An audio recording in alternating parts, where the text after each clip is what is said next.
బ్రతికి నన్నాళ్ళు నీ భజన తప్పనుగాని మరణ కాలమునందు మరతునేమో.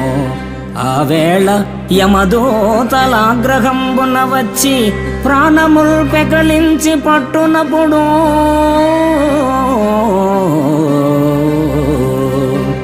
కఫవాత పైత్యముల్ కప్పగా భ్రమచేత కంపముద్భవమంది కష్టపడుచు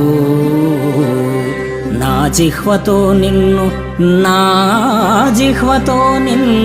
నారాయణ నారాయణ నారాయణ ఎనుచు పిలుతునో శ్రమ చేత పిలువలేను, శ్రమ చేత పిలువలేను. నాటికిప్పుడే చేతు నామ భజన తలచెదను చేరి వినవయ్య దయను జూపి.